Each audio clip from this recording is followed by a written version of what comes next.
What's good, everyone? This is Dev the Coolest. And this is Ray Bay. And this is JB. And welcome to Slick Talk. Hashtag Slick Talk. I wish y'all could see like my little chest dance I do every time we say that. Like, we need a camera here so y'all can see. We are eventually. Yeah, maybe next season. Maybe next season. Maybe. We have a lot happening next season. So we're going to get into some things. Uh-oh. Oh, my God. Damn, we always get into some things. Yeah, Ray, what we talking about today? Oh, today we're going to talk about whoopings. Whoopings? Yeah. Like just sexually? whoopings or like spank me in sexual, bed? But, I mean, do you believe in whooping your child? discipline? Disciplining. Okay. Well, is whooping discipline? It's whooping. Discipline. It's not the same. It falls under the category as discipline. Some people believe that it's different. Under the category, Yeah. but it's not the category. So that's why I say whooping your child, not disciplining your child. I feel like That's random literally thought. the Did same. people whip children in like the 1600s and shit, like before slavery? That's a good question. That's Like, where something. did whipping derive from? Like, I think I it have derived the from answer. us. I feel like it derived from us being whipped. Actually, by right, our from, like, slave masters and everything. We're gonna get into that in the episode, but I just wanted to. don't No. forget, we're gonna get back into it. Yes, Dev, do you believe in whooping your child? Hold on. Back up. Damn, 1 y'all all second. say. I just want to clarify what we mean by like whooping. Yeah, we have to clarify what we mean by whooping and then disciplining because there are some black parents that believe that whooping your child is a part of discipline. And I don't believe they're one and the same. So I don't believe that they're one and the same, but there are some people that believe that's a form of discipline. Do you, Ray Bay, What? believe whooping is discipline? No. Okay, so none of us. So none of us do, but for the sake of an argument, we're just going to say that Yes. there are people JB, out there you that play believe. devil's advocate as always. Listen, Yes. we're gonna say for the sake of argument, there are some people that Yeah. believe, which is crazy that we don't believe that's a form of discipline because we're in the African American community, and that's really a lot in our community. I mean, nonetheless, So let's talk about why we're having this conversation. I don't know if y'all seen the clip online. I think I scrolled through it and I landed on her social media. Going to the school. Yeah, she went into school, snatched her child, is in the cafeteria, and then started whooping them in front of everyone, like in the school. well, she took him out of the cafeteria by his arm with the other belt in the other hand, just to paint a picture for those that haven't seen it. Who recorded she it? Ran it. I don't know, right? Probably another teacher or like a lunch lady. But she she ran into the cafeteria. One hand was holding the belt. She snatched up her child, snatched him up hard by one of his arms, dragged him outside by the lockers while everybody else was still having their lunch, got in front of another student and a teacher, or probably a student's teacher aide or whatever, and a teacher, and proceeded to, whoop him. CPS then took that baby too. That's crazy. They took him? Oh, that's the follow-up. I figured that they would. CPS and that's what happens when the videos like this now go the baby's viral. in the system. It's like, I mean, that's how how I grew up. So that's exactly. But that is, I guess that's the basis of the conversation. That's the basis of a conversation. And why we're discussing. I remember when I got in trouble when I was in elementary school. I was in the first grade. Y'all remember the game Chicken? No. I didn't So grow up out basically, here, you're so. hanging on the monkey bars and you're trying to like make the other person fall off without. Okay, with I your remember legs and that. I kicking used them to and always pulling them win. So I lost, and I lost to a girl. So when I lost, I pulled her pants down. Like she was still hanging, and I pulled her pants down. I Right? see Devery's badass doing that too in the playground, and then me laughing. And walked away. Right. So she was Latina, or is, and. I'm black. So she went home and told her parents. Her parents told the school. The school called my parents. My parents came up to the school because there was about to be some big shit happening. Yeah. My dad came. I would never forget this day. I was in the first grade. He came into he's like, you're in trouble when you get home, right? And I was like, and he just left. And the whole day I was just shook. Okay. Shook as fuck. But he didn't whoop me in front of everybody in the school. Yeah. He waited till I got home and got me the fuck together. Yeah. And I think it was my mom that got me that day. So in short, to his original Why is question. it always mom's doing the whooping? But that just reminded me of that. Does that? But so I think your question initially before I interrupted was that does he believe in whoopings? Yeah. Yeah. So do you believe in whoopings? I believe in maybe like a pop, not a whole full-fledged. I told you not to do that shit. Like I got when I was little. That was really loud. Wow. Mm-hmm. I'm scared. I'm scared at this point. But no, I will not whoop my child. I will. I believe in talking through the process with my child. Like, so why did you do this? Yeah. Yeah. what could have happened, what did happen, what could you have done better. Let's learn something from it instead of I'm not going to enforce fear into. I mean, you're going to fear me as your parent, period, but I'm not going to enforce it by whooping you. Yeah. And do you think that type of belief comes because of you being whooped when you were young? Yes and no, because I know when I was in the period of me getting whooped, I was very violent. Okay. Like, I remember I hit somebody with a fucking Mardi Gras bead. Mardi Gras beads in the face. Like, I was very violent, while I was getting whoopings. Wow. When I stopped, I was a little bit more chill. But just from my experience, yes. So to answer your question, yes. I think it's from my experience, I guess. I don't believe in whoopings either, and I've never got whooped as a child. Really? Yeah, I was the youngest child. Oh, so you were the baby. I was the baby. Don't get whooped. No wonder why you're such a gangster now. What do you mean? You're just so gangster. You just been, you carry a pistol on you. And damn, where the pistol at? Let me get out of here. And he be bye. like beating up people. No, I'm just kidding. He doesn't do any of that, y'all. Not at all. Not at all. Which goes to show that, you don't need to be whooped in order to be kept in line and turn out perfect. To be a great person. Yeah. I think that's very common, though. Like, the youngest child doesn't get whoopings. And I think because and parents I'm jealous. get to a certain age when they realize, I can actually communicate with my child. Yeah. A lot of people say that, they just get tired at that point. I was like, no. Parents realize, okay, this behavior was probably because I was stressed or maybe I did not know better. But, I never got whoopings.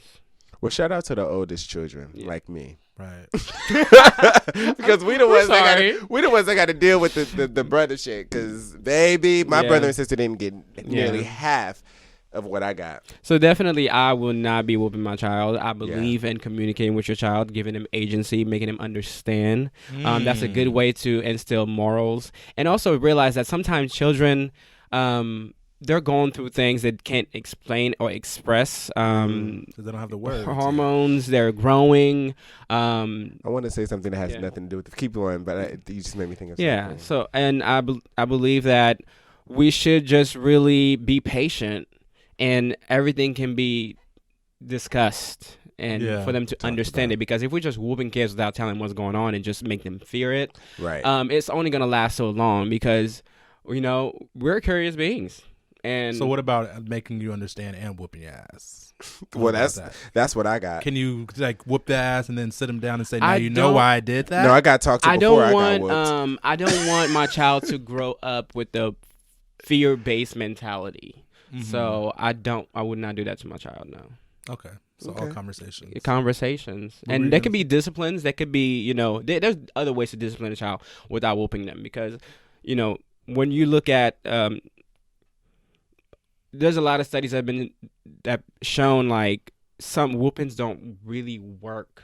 Yeah. A lot of people are like, I got whooped and this is why I don't do this. I'm like, but how many times did you get whooped? Yeah. Right? So that means that you kept exhibiting behavior that's going against what your parents wanted. That means that, you kept going against their rules. Yeah. So it's not, you kept doing something. Yeah. But I will say, like, when I do have a child, I would not be opposed to popping them, like, on the hand or something, right? Like, because I think I wouldn't full-fledged beat them, but, like, it comes to a point where it's like, okay, there has to be a reaction to your action. Yeah. Like, if you're going to keep doing things after, or I'm going to just let you hurt yourself, but depending on the magnitude of it, like, I'm going to pop your hand before, like, I told you to stop. So that's a whooping. No, that's a pop. For me, a whooping is more than 5 hits, and I'm getting, like I said earlier, I told you. Anyway. So a pop. Yeah, I'll give him a pop. Me, I don't believe in whoopings as well. I definitely believe in disciplining a child, not letting them get away with, just anything and saying, oh, well, you did this or you were wrong or you pulled down somebody's pants on the playground or whatever. Let me just act like it didn't happen or completely just have a conversation. I think that there should be a middle ground. And for me, I think finding that would be kind of like taking something away. Yes. Or kind of like guilt tripping them to the fact that like, or put them on punishment. Yeah. Exactly. For me, and the reason where that comes from is because when there was a period of time where I was staying with my dad and I was acting out. Like I was just Devery. I was just acting out crazy. Why gotta be me? Because you said that there was a period of time. When I was getting whooped. Yes. Okay, I thought you the meant same now. thing with me. Like, and there was a period of time where I was just like, always messing up and always doing something wrong, and my dad was on my head. Like it started off with him just sock me in my chest, like nigga, you tripping, sock me in my chest, boop boop, I fall back or slap in the back of my head, and then it turned. Oh, that's low-key traumatic. That low-key triggered me. Right, because I got socked in the chest. No, absolutely, this is bad. No, absolutely, it's definitely traumatizing, and I don't think a lot of black parents realize that this type of pattern of behavior towards your child is traumatizing. They may not grow up and act out. They can completely be upstanding individuals and citizens in life, but it turns into it could be potentially turn into a pattern where you spank them, therefore they grow up and they end up spanking their children, and no telling how their children are going to turn out based upon spanking, because everything is all individual. Right. So granted, just because you were spanked and you turned out perfect doesn't mean that if you spank your child will turn out perfect, because spankings and discipline affect all children differently, because we're all different. So for me specifically, I haven't said specifically in a minute. You haven't. So for me specifically, definitely that was a lesson learned by the discipline that my father gave me. I was like, I don't want to do that. Like, I want to go a different route. I definitely want to make sure that they're disciplined and they realize that they did something wrong. But I feel like kids really take to heart when they feel like they let somebody down, or they, you know what I'm saying? It doesn't need to be enforced. If my parents just I'm sure we can all attest to this. If our parents just say, "I'm very disappointed," that within itself See, would be, here's the thing, would be enough. I never got whooped, but my mom used to give me that look. It would shake everything in me. Yeah. Like, I would actually feel physical pain in my body from the way she looked at me. Yeah. And I found out that I have the same look, because when my nieces are acting up and I'm babysitting, I give them that look, and it's like, they retreat, you know, keep it together. Absolutely. And I've never in any way even shown my niece that I would ever want to whoop them, ever. And I love that my brothers also, I don't believe in that as well. I have my brother Ronnie, he's so patient with his kids. That's so necessary. He's so patient, and he's just well, I'm curious in 5 years, I think maybe all of us will have a child within the next 5 years. Oh, definitely. Maybe. Yeah. I used to say I don't know, but now I'm 35 is my cutoff. If I don't have it I'm having it at 35 if I don't have a child by 35. Actually, I did want to bring up something for this topic. Do you have something? No, I was just going to say, so we're going to revisit this in 5 years when we actually have kids. Oh, absolutely. That's true, right? So how many times you beat your child? 0. It's going to be 0. Have you heard of the book Post-Traumatic Slave Syndrome? No. By Dr. Joy DeGruy? No. And so Dr. Joy DeGruy wrote about this, and she actually came to my school and did a presentation, and she we got a lot of the books for free when she did that, and I read the book, and she talked about where whoopings come from, especially for the black community. It's actually through slavery. Absolutely. So I've read an article that says it has ties to slavery. It's not the initial slaves, but not the initial people that were enslaved, but the descendants that grew up in the conditioning. Did the same thing to their children to behave because they were afraid their children would be taken and killed. So that was a way for them to scare them to basically behave and to not incite any violence towards them because they're afraid that their children will be killed. But without explanation and context, the kids took that as a lifestyle and did the same thing to their children. Exactly. And it also comes verbally too, because verbally, the enslaved people used to talk down about their kids. So when, if the master came around and was looking at the kids like, oh, this boy is looking grown, he's looking like he's pretty stocky and stuff like that, he could work the fields.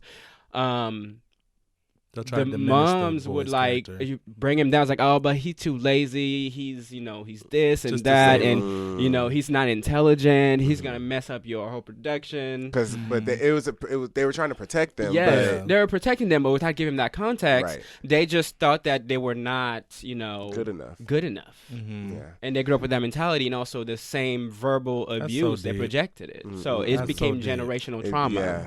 That's deep. So it's definitely- generational trauma that's still affecting us today. Today. Absolutely. And it all 2019. stemmed from Yeah, because how many slavery. times have we,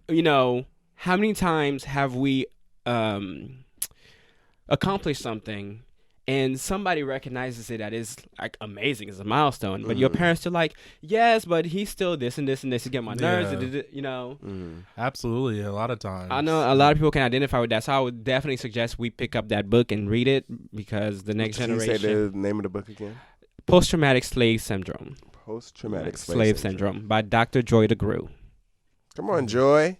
I love me a Joy. And I think it's really good that we're starting to understand more, like millennials and people that are coming of age and stuff are starting to kind of grasp the idea of things that have held us back and oppressed us, that we've carried on, and has been like generational curses. That it's necessary for us to break those in order to live hard. in this life now. It's It's hard, definitely hard. but it's possible. It's a lot of it's instilled in us. Like, this is generations upon generations of And I love that I hear more black people specifically say that I'm not whooping my child. We're definitely going to find other ways to do this, because absolutely just analyzing how it affected them is like, it was not necessary. Like, I didn't learn from getting whooped. Right. I learned from disappointing my parents. Like, that hurt. The talk before the whooping was all I needed. Mm-hmm. 'Cause Absolutely. the thing is, like, and I feel like when you try to teach a child a lesson before whipping them, it's going to go in one ear and out the other, because in my experience, I was anticipating the whooping. So you're talking to me, but I'm just like, okay, well, I know I'm about to get my ass beat, so I'm kind of I should say beat, but you were just bracing yourself so you can even pay attention to what they were saying. Exactly. No, absolutely. So I honestly what? So yeah. We just relive. In my head, I'm just like, damn. No, absolutely. Just thinking about it, like we're sitting here just reminiscing on getting our ass beat. But I also want to say that, or not Ray. Yeah, Ray can't Not relate, Ray, thankfully. But me, shit. I also want to say that Got a whole ass aqua tank thrown at me. Believe in parents. I don't believe in children being taken away from their parents based upon what they're doing inside of their household. Yeah. I agree. So and not even necessarily children being, well, that's one aspect that I really don't agree with, and also being like the parent being jailed or facing repercussions for doing something like that in their household. Do you think she did that to be viral? No, I don't think that. You don't think that? Okay. No. I think that she probably. Who recorded it? That's what I want to know. Yeah. Who the hell Probably somebody that was with her. Because my thing is like someone had to post it or send it to somebody.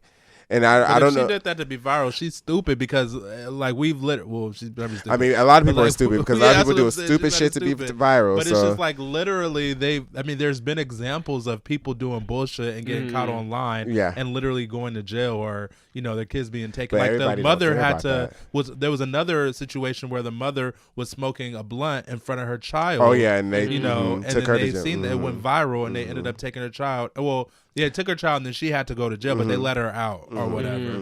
But it's like, so there's examples of this happen. So I don't believe that she did it to go viral. I think that she's seen the camera and probably amped it up a little bit extra because she was in the dude's, like, showtime. Like, literally, she was, y'all have to check out this video because she was in the little boy's face. Like, nigga, let me come down here again. Like, checking him like he was a man, like he was a grown ass man. I'm like, this is a little boy. So if I seen, first of all, the little teacher that was standing there like she was scared as fuck, I would have checked her ass had I came out and seen that video. Like, no, I don't care if this is his mother. Right. Like, you need to step in and intervene because this is unacceptable. She was talking to that little boy like he was a grown ass man. I don't know their house situation, like if his father is in his life or anything like that, but it does, I think, give a testament to single mothers. Absolutely. And trying to find that balance of like being like strong enough to like check their sons, but also I think there's a lot of being a mother. There's a lot of things we need to unlearn, and unfortunately the mother was a victim of that. This is a learned behavior, and it was amplified by the era that we're in with social media and everything. And I don't understand. There's like the context. Like, they're not going to understand why the child was taken away from them. Because they thought they were doing the right thing. Exactly. Like, by disciplining them. Exactly. But they were punished by something completely outside of their culture. And I don't agree. I just don't agree. Let people do, as long as the child is like okay and he can recover and everything like that.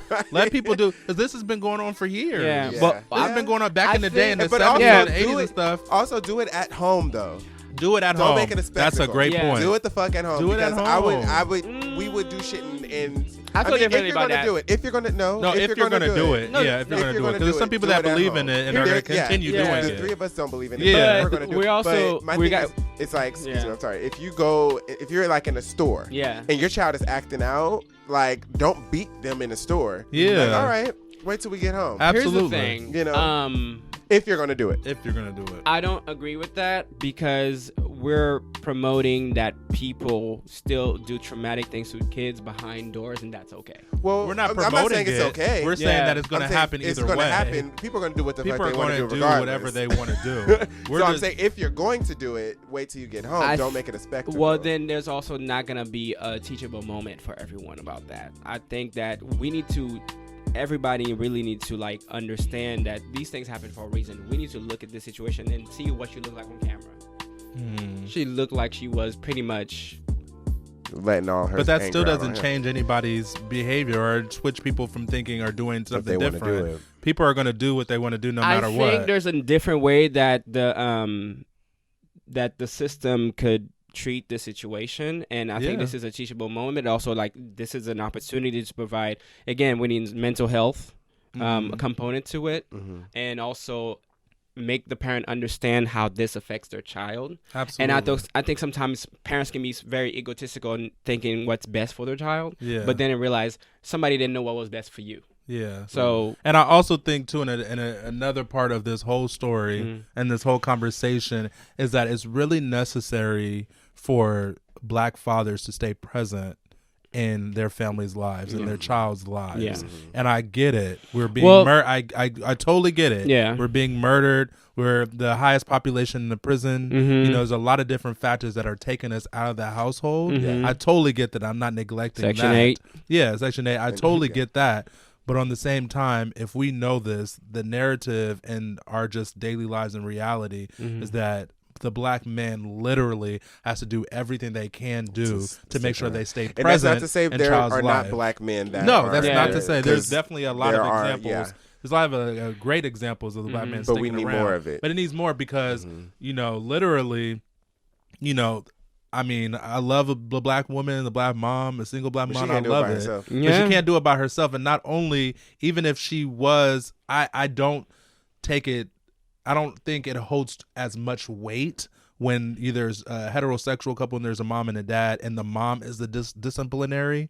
I feel like the kids don't really take it too serious only because the mom is also nurturing at the same time. So I feel like if there's a dad or a father there, you know, that for most households, I feel like a lot of households, it kind of shows the child a lot, because I think the child's a little bit more. I think there's a betrayal there. You know like if a mother is doing the disciplinary stuff, I think there's a betrayal there, because like the person that's nurturing you is also the one that so you can't decipher. And mothers naturally have like a nurturing aspect. Here's the thing though, I don't want one parent to be either one of the roles. You need to be nurturer and disciplinarian. Yeah, I don't believe in physical discipline, but I think it's important for both parents to be on the same page, because if the dad is going to be the disciplinarian and your mother's a nurturer, you're going to grow more love for your mother and you're going to despise your dad. Right. But so with that being said, it doesn't necessarily, I personally believe that it's just natural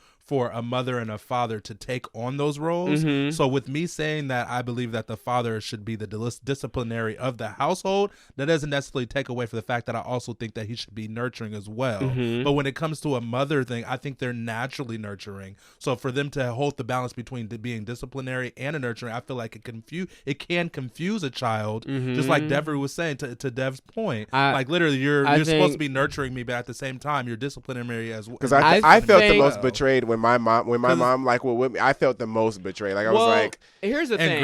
Because like, it's like there's a whole nother different level between your mom nurturing you and your dad. Right. The mom's just natural. Like they carried us for 9 months. Once you introduce whooping, that's where the betrayal comes. However, to discipline a child comes with love as well. So if you discipline a child with love, it's like, I need you to understand. But they don't understand that. Kids don't understand that. Oh, that we do not give kids. We do not give kids credit. We do not give kids credit. We really don't. Kids know what love is to that point, just like we know what love is till this point of our life. What happens is we take away their critical thinking when we do that. Our parents need to have equal amount of discipline and nurturing. I think we need more nurturing fathers. Absolutely. We need, and not just, we don't want the mother to be a little bit more nurturing. I think it's important for both parents to be equally nurturing. No, I agree with that equally, for sure. I'm just speaking realistically. I don't think that they're both going to always be equally nurturing. Well, I think realistically, we're in this mess right now because people have sectioned out roles for genders, and I think we need to stop. And also, you're looking at a household that's heterosexual. So what does that mean for homosexual? With two men. But we're not talking. I know we gotta go, but we're not necessarily talking about what we want to see in the future or what we believe to be right. We're talking about what is present and what has been going on. So what we're focused on now is the fact that there are roles that mother and father have taken on, and unfortunately there are roles that they still play till today, and probably is going to last on, because just us having this conversation, other conversation that has not going to change that. Well, and the hope is to get to where you're talking about. But I'm talking about right now. For right now, what's going on in people's households. I think the best thing is if we can speak on what can change or what can possibly go on with those type of mindsets that are already right there. We can change for people that already have that type of mindset and don't plan on changing that, because some people are comfortable with those type of roles.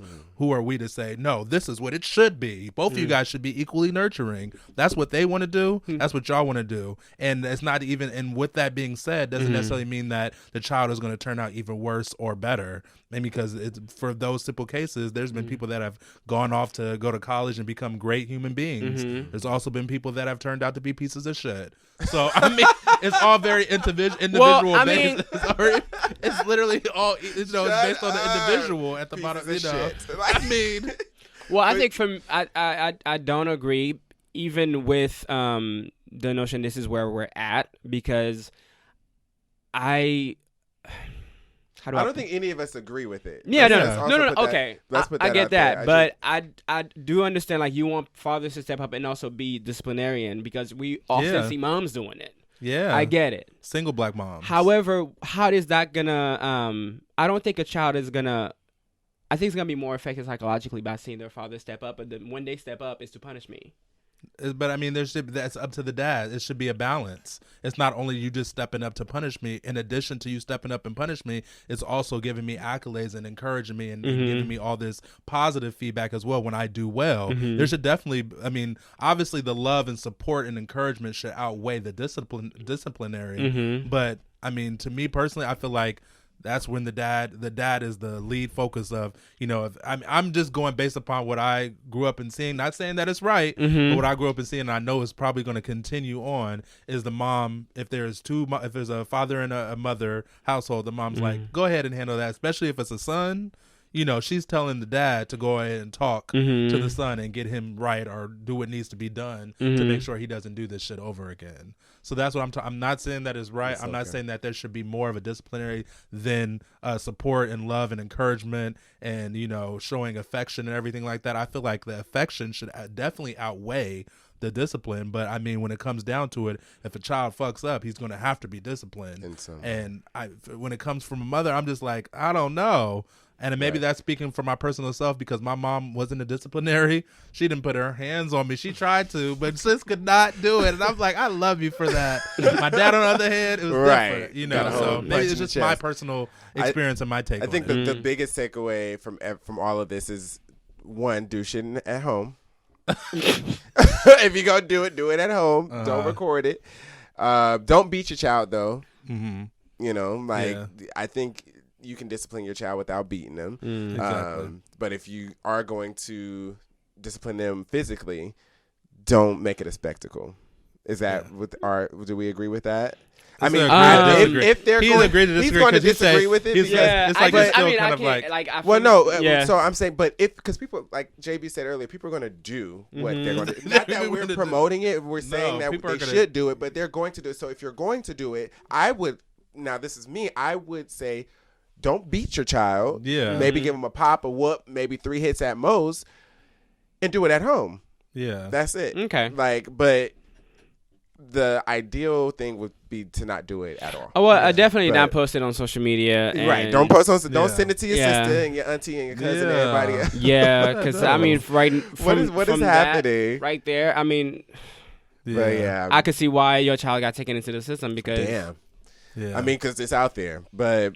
This was a great conversation. This was a. I didn't know where this conversation was going to go. Man, and I want to. JB loves all the conversation. He was like, every episode. That's JB. Like, this is a great conversation. I be like, y'all know. I be like to have this conversation whether I get high on some caffeine or a blunt. Oh, listen, I can go on. Damn. And on. Well, but where's the blunt? I definitely want to do a part 2 of this conversation. No, yes. We have to continue it on. Oh, absolutely. Yeah, because or maybe I'll have a child next year and we can have it again. Okay. But thank y'all so much for listening to another episode of Slick Talk. We appreciate y'all for tuning in. Like, comment, subscribe, all that stuff everybody else say on everything. And we love y'all. Talk to y'all next time. Peace.